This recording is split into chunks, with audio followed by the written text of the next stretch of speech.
I'd just like to start out this video with a huge thank you to Josh. I owe you a dump run because Mr. Cheapskate got some air conditioning here in the old shop. Now let's get to the action.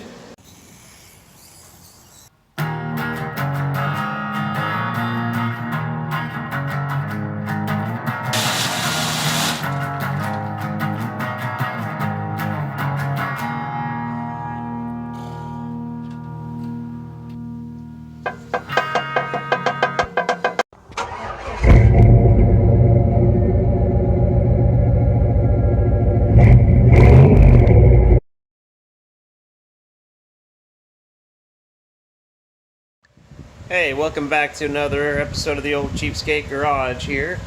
First and foremost, I want to say thank you to everybody that shares my channel. It means a lot to me and my family and helping me grow.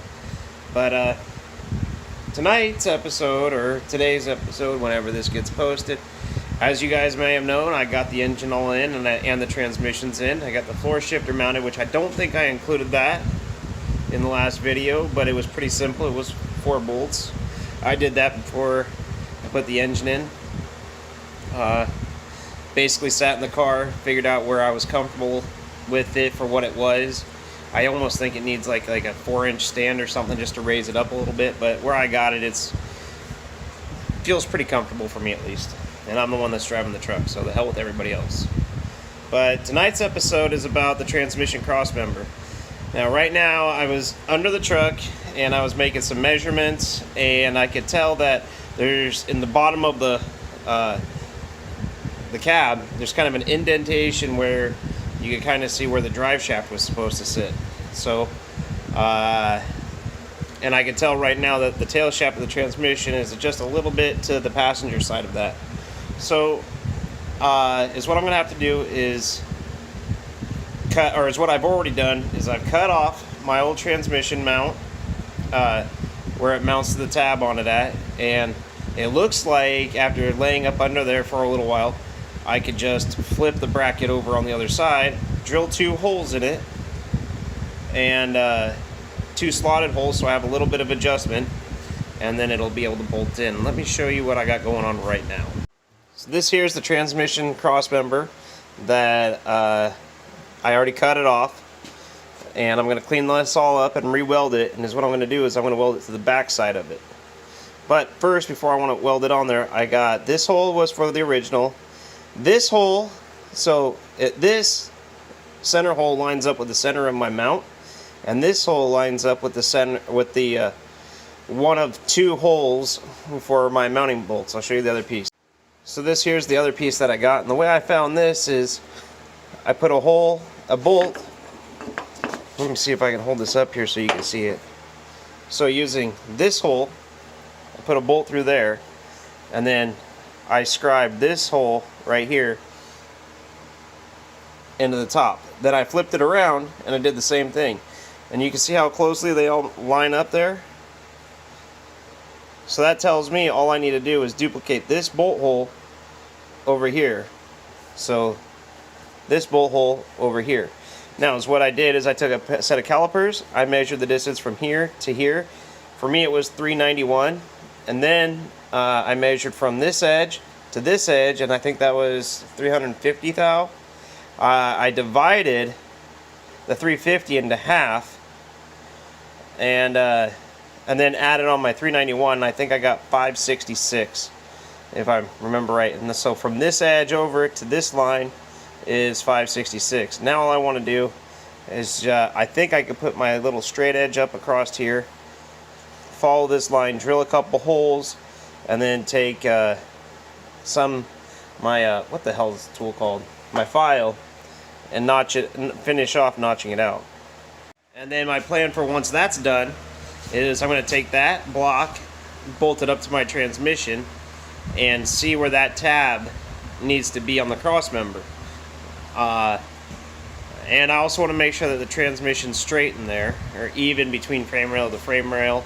So I think what I'm going to do is I'm going to hang a little piece of string from each door and measure from the transmission tail shaft to that string and let that string act as like a plumb bob line. And so that way then I can get it really close, mark it. Once it's marked, then I'm going to go ahead and tack it in place. And remember, the cross member is going to be bolted in place. It's not going to be super tight, but it's going to be snug.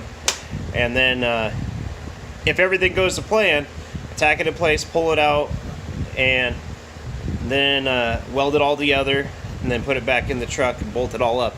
Once that's done and I figure out where that's going to be, then I can come back up to my front motor mounts and mount them all and tighten them all up. Earlier tonight I was able to get the balancer on and started the front, or the main crank pulley. I found a really cool bracket. Let me show you. Got this bracket off of Amazon. This goes right in here like that, wedges in there, and that replaces my AC pulley, because as you know, this truck's going for the drag strip. I live in Washington. There's like 6 days a year that you actually need AC, and chances are if I'm driving this truck on that hot of a day, I can just crank the windows down and I'll probably be doing 90 anyway, so what's it matter? I also want to say all my engine mounts are from the original 4.3.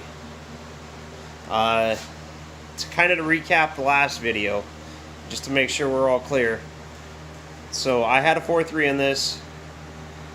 The only part that you need from a 2.8 are the engine mounts that mount to the frame, and then they will work. Or you can order up, there's a V8 S10 swap website that sells a bunch of parts and stuff for this.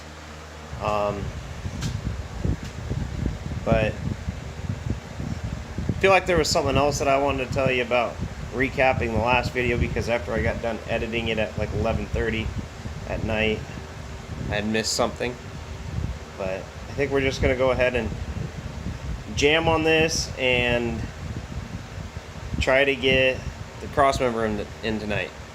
So boom, we got the mount all mounted up. It doesn't look pretty, I don't care for right now, but all ground up, it's ready to weld.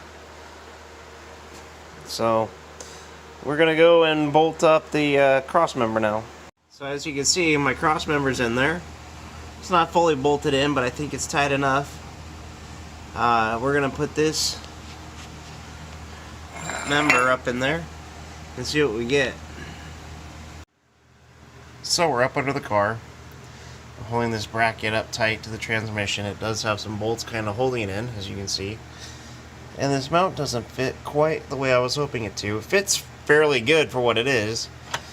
This black part here used to be welded on the other side of the Crossmember. I cut it off, and it's sitting pretty good. But what I want to do now is go up and make sure that the engine is sitting as level as possible for this car, this chassis.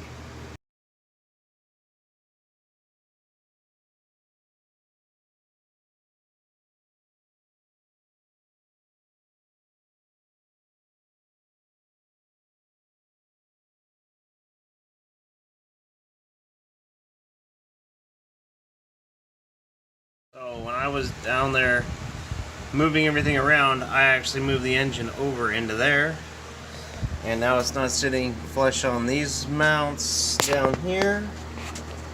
You can see that right there, and over here it's not sitting square.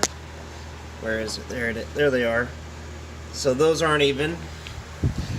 Actually looking straight down at the pulley, there's a bigger gap here than there is here. So that tells me that the engine's not sitting square in the truck. And with that being said, I'm going to go ahead and go to bed, because this is kind of like one of the critical parts of this whole installation. I mean, I welded in there wrong, then it's got to all come back out again. It's going to be a big pain in the ass. So I'm going to go to bed. It's like 1:15 in the morning, and we're going to jump on this first thing, get this knocked out, and then try to get the wiring knocked out tomorrow, the front accessories and the radiator in tomorrow.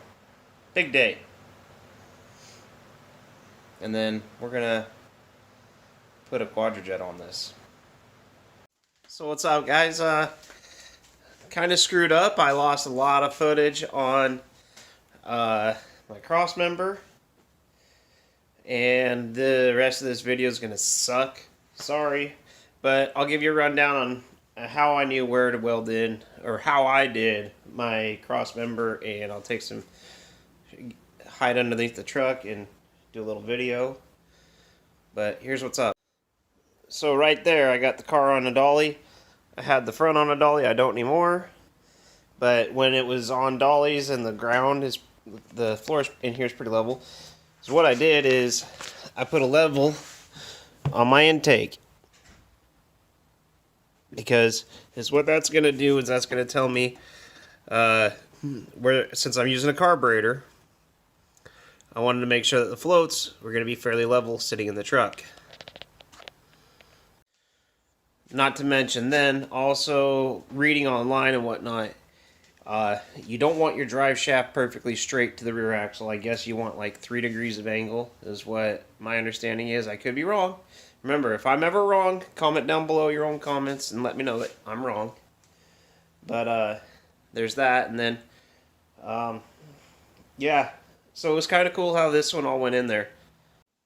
Now the whole difference between my 4L60E and my Turbo 400 is that the 4L60E had like a 7-inch tail shaft, I believe, if I remember right. It's not here anymore, I can't compare it. And the Turbo 400 has a 4-inch tail shaft. But no, okay, so 4L60E is longer because it has a 7-inch tail shaft. The Turbo 400 is shorter, but the mounting points on where the Turbo 400 mounts is actually behind the Crossmember. And I'll just hop under, then I'll show you. You'll understand. And that right there is how a Turbo 400 sits up in there. I went ahead and I decided to hard mount it because I'm using this truck for drag racing. No real daily driving. But all that bracketry on there is made by me. The Turbo, or the 700R4 used to sit, not the 700R4, the 4L60. The bracketry that you see up in there, that all used to sit on the other side of the Crossmember, and now it doesn't. So I had to custom make all that. You can order these kits already prefabbed if you want, but I decided to just go ahead and make it. So I might have put it in the last video that I smashed the hell out of this when putting in the engine. That's from my AC. That's obviously not going back in. These wires hanging here are all for the AC system, heater system. I do want to kind of retain the factory heater, but that's about it. Anyway, thanks for liking and subscribing to Cheapskate Garage.